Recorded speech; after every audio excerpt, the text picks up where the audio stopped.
philosophically, there's some really interesting questions there too, right? Around the us versus the them. So I think I often do a reverse test in my mind with people. So I have friends who come to me and they say, I was thinking about spending my vacation this summer volunteering in an orphanage in another country because I want to help.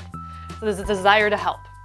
And it's like, well, I believe in supporting youth. And I, as a teacher, as a former teacher, believe in that too. So that person thinks that maybe one way to support youth is to volunteer for 2 weeks in a country with kids in an orphanage. If you do a reverse test on that, you can get surprising results. So it's like, what happens if you have someone from another country visit Canada for 2 weeks, and while they're here, they want to hang out with kids in foster care? They want to hang out with kids who are really vulnerable, and they want to spend time with them, maybe even bond with them, and then leave again.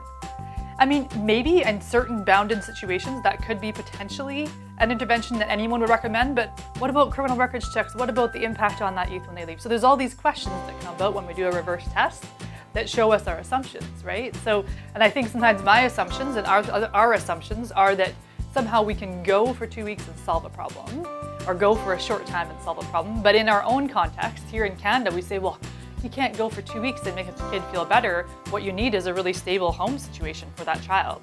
We know that. So why are we not creating that when we work internationally? So there's some really interesting, when we separate other people from ourselves, there's some interesting ways that we apply solutions to them that would never apply in our own context. You know what I mean?